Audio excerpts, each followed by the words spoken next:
Hello, everyone, and welcome back to Omori. It's time to continue the plot. So, we'll be going on to this show that we got the first VIP tickets for that we stole from the Sproutimals that we murdered in the forest.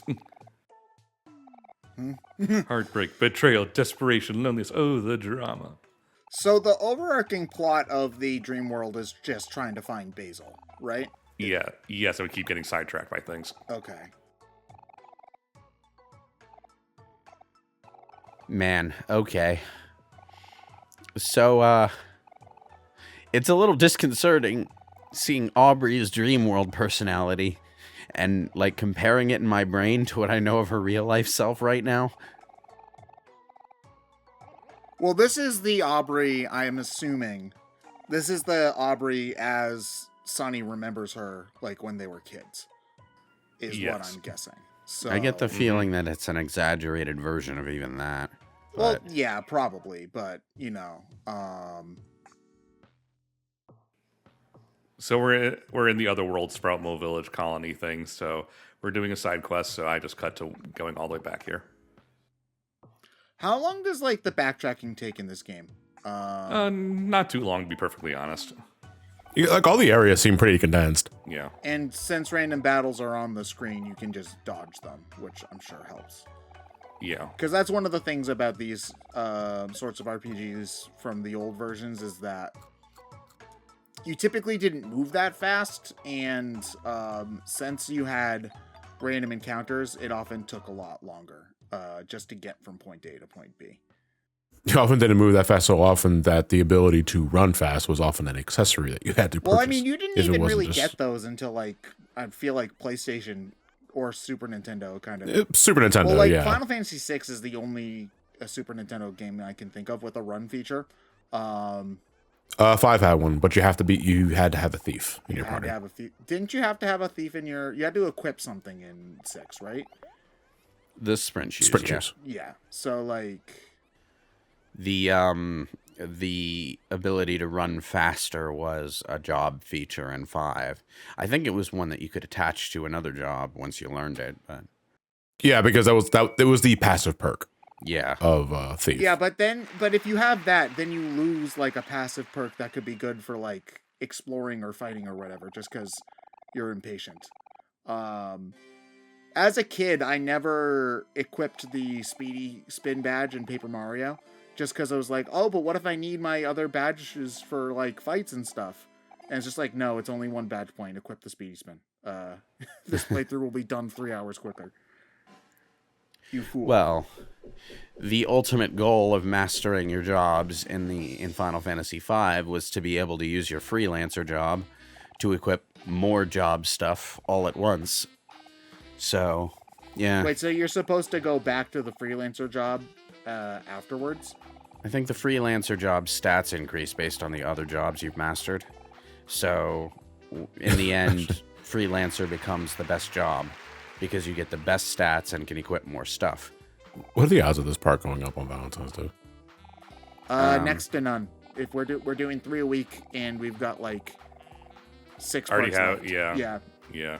Yeah. Not gonna happen. Yeah, it's gonna overshoot this. Happy by birthday, quite a lot. Ryan. Yeah, I Thank was gonna you. say, so, like, happy birthday, but also we missed an opportunity. We fucking suck at this.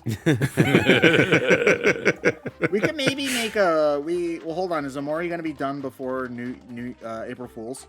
No. Damn I it. mean, yes. I think it will. I'm not sure. Okay, I'd have so to if we actually end check. Omori at the end of March, then we can pretend that we're starting a new playthrough on April Fools. Okay, let's go. Gotcha. What was that? What was that extremely long word at the end? Pull true to this. I think so. What? Random lightning. Snailey's dead. Oh. Gone. Reduced to atoms. Also, we're not going to talk about the guy that just disintegrated in front of our face. He's a mole. He's not a real person. Well, Snailey wasn't a mole. So yeah, the Sproutimals are completely useless in basically everything. Well, they were the first enemy, right? I get that. Yeah. I'm imagining that's the joke.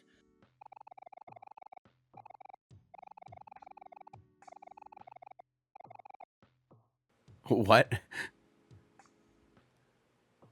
So yeah, we have to go find the treadmill area we were at earlier. The treadmill area? Yeah, we saw it earlier in the last part. Oh. Why are we looking for treadmills? Because the sprout rolls run on it to produce power. Oh. No one said they were bright. Listen, it's a cheap fuel source. It's not an efficient or effective fuel source, but it is cheap.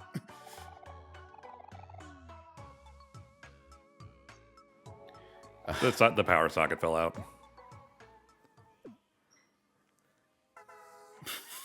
Ta-da! I don't know what about... It's so fucking easy, man. You just have to ask your parents if they unplugged it or plugged it back in, and then that'll fix any... Sometimes that is a very valid Option. option, yeah. Why, though? Like, why does everything fix? Because parents are stupid. That's not how I raised you, young man. Whoa, I got questions.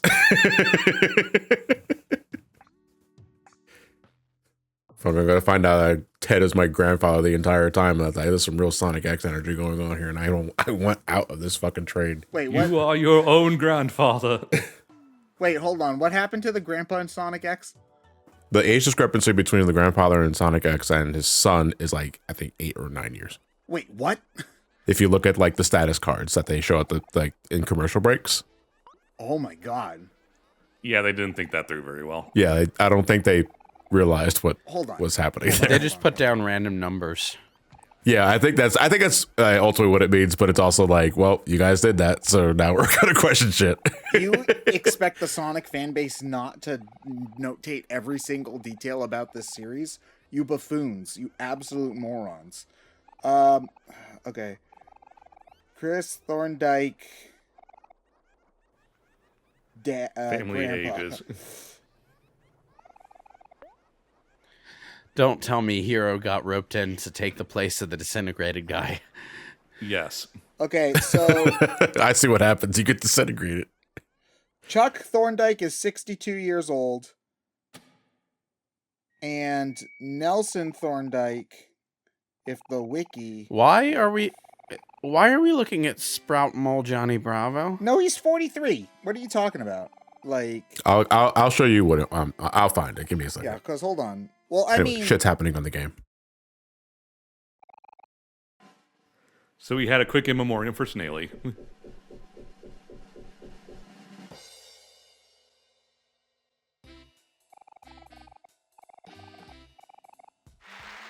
Okay, so he was 19. His grandfather was 19 when he had his Chris's. Chuck is 55. Nelson is 43, which means that Chuck would have had to have Nelson when he was 12. Player, wow.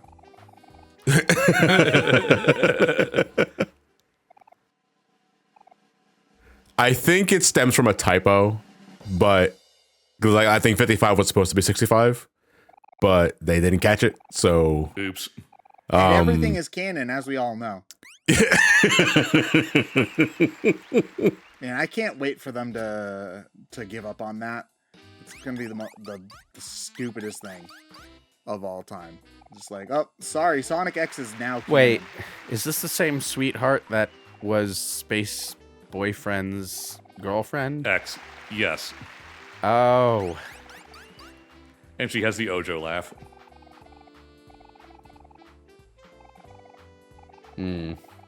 I sense danger. Yes, much danger. What's with Paper Fan? I don't know. it's hot. It might be like a status thing. Like It doesn't even fit her style. She just has it for no reason. I'm sure this is a Japanese culture thing. Maybe it was like a status symbol, like to have one of those as a wealthy Japanese woman. Wait, in ye old what? times. What are they doing with that? She didn't like his answer, so she sent him to the dungeon. I'm sending you to the Omori dimension. Oh no. Jesus Christ. There is no right answer. The smug aura mocks me. Ah, they caught him. I like how he knocks down the microphone on the way. I like how this segment really like captures the spirit of online dating. It's very accurate. Oh, Hero, why do you have to be so honest? But she likes him, so.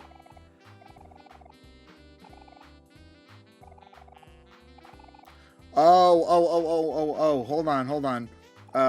Theory time. Hero found a girlfriend and is now paying more attention to the girlfriend than everyone else in the real world. She has the guards take him to her chambers, just like she had them take the others to the dungeon. Okay, is this a boss fight? She's a boss fight later. Oh. But we gotta save Hero now. Oh, are we down? Does he lose EXP that he doesn't get?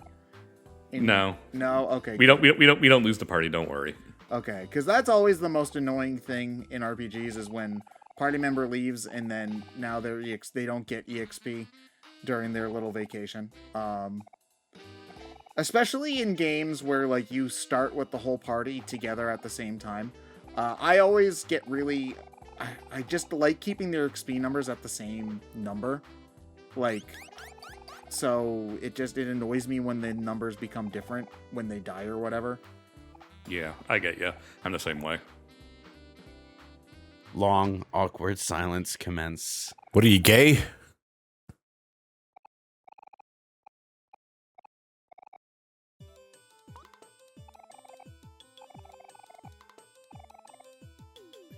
I know, to the dungeon we go.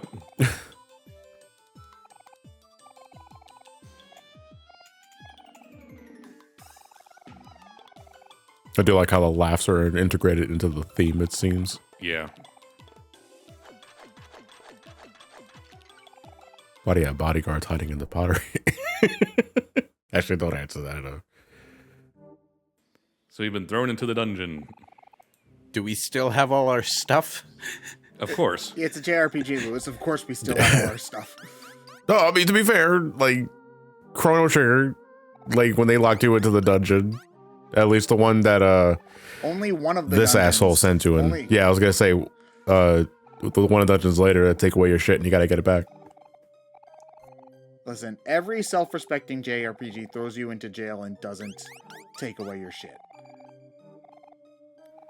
I mean, like the one good joke Color Splash had.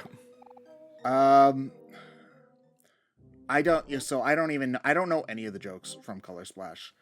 Well, we've thrown you in jail. There's really not much more we can do to you without raising this game's age rating. You see, here's the thing about Color Splash. Sticker Star is a bad game, don't get me wrong. But at least it was at kind of trying to do something. Like, it was trying something out, you know? Bad idea, but it was at least trying something different. Color Splash is just Sticker Star again when it was already established that nobody wanted that. So that's why in my mind Color Splash will always be a bigger disappointment than Sticker Star. That's a pretty fancy jail cell up there with an actual working toilet in it. Yo, you got the express jail time. You don't want shit on the floor.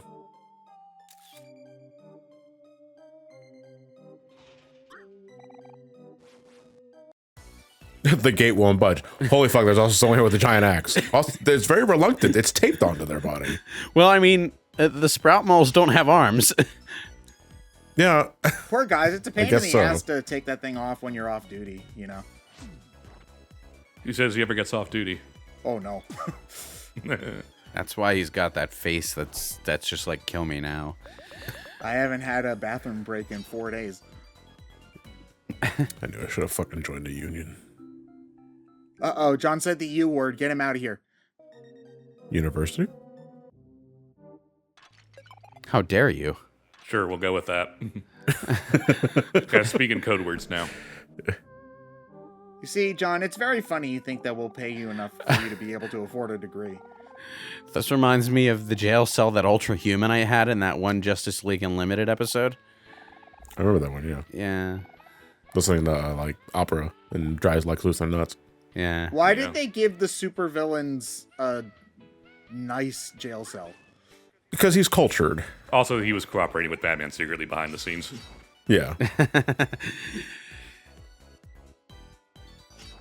Actually gets a very heartfelt moment with like Flash in like the Christmas episode, I think it was. Oh, is he just like in jail for the whole series? I don't think Ultra Humanite ever actually got an episode to himself out of jail. He just ended up being part of Lex Luthor's group in one adventure. Yeah, and then he had the Christmas episode with Flash, where he helped build toys for the children and then read them the story. The Flash centric episodes were pretty wholesome, yeah. Yes. It's like, you know, he gets to be the friendly neighborhood superhero who's chums with everybody. I really wish the live action movies would understand this. Yeah. What, that the Flash is generally like the relaxed, upbeat hero of the The DC Flash is the groups? heart of the Justice League. Yeah. Like he's the person that you feel absolutely safe to be around, and Yeah. we still have not had a Flash in live action, to my knowledge. Though I never watched like the CW show or anything like that, where that emphasis or that part is emphasized. The CW shows are generally more lighthearted than the movie universe stuff, so I don't necessarily know this for sure, but I wouldn't be surprised if the Flash show was more like that. He definitely has more moments like that. It's obviously a mixed bag because it's a CW show, so... Yeah. Yeah. The CW shows have a serious problem with tonal balance and, like, you know, people talk about camp like it's an inherently good thing for superheroes, but, you know, there's camp that's just charming, and then there's camp that makes a show feel cheap. So it's weird because there's the idea of not taking something too seriously, which I mean I get that, you know, if you're about a show about a guy who can run really fast and one of his main bad guys is a gorilla, like I get that you don't want to take it too seriously, but then there's also like not taking it seriously at all, and then you get kind of the Joss Whedon wink to the camera, Quipping everywhere. Everything's a quip kind of vibe, which again that's not inherently bad either. That works in certain scenarios. It's just there's a level of sincerity that you have to hit as well, and it's hard to find that balance for sure. Who threw Mari in jail? She's just here. Is Mari secretly Flowey? Because she's popping up everywhere.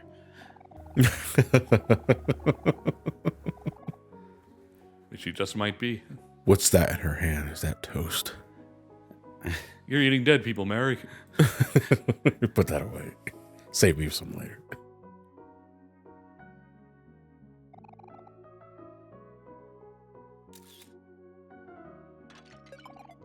I noticed that different characters had different reactions to getting tagged, because I noticed that Aubrey doesn't like getting tagged by Kel, from what I remember from the Polaroid. I do like that there is a completely different image for tagging each character with each other character.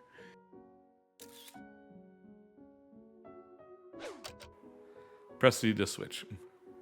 One thing that I do want to say is that I found it a little bit hard to tell the characters apart in these dream sections because they all have the same kind of pastel purple Yeah. kind of coloring. Oh, it's not just these three characters, it's basically everyone in the dream world. Hell, I mean, Kel and Hero, outside of one wearing pajamas, look damn near identical. I mean, they're related, granted, but Yeah.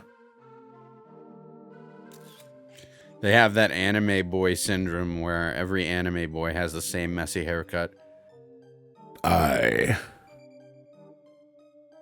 Well, at the very least, we haven't seen the anime girl syndrome where every woman between the ages of 16 and 55 looks the same age.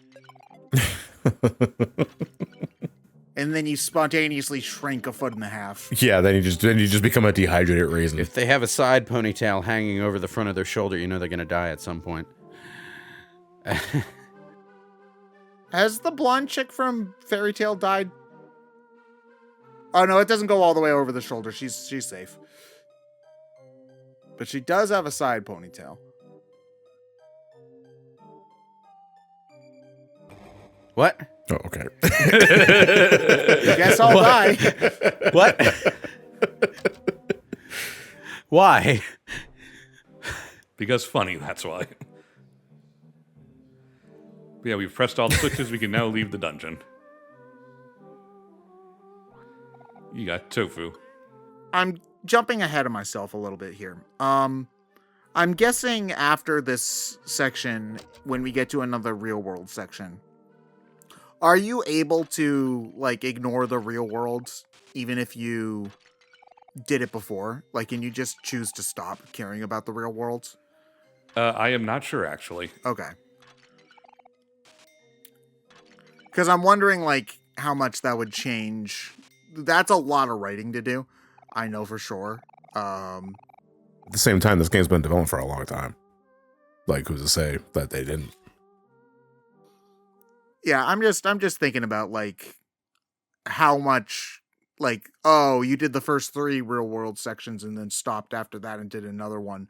Like, the amount of specific things you would have to write for that seems pretty difficult. So I wasn't sure if they would have bothered to go through with all that, you know.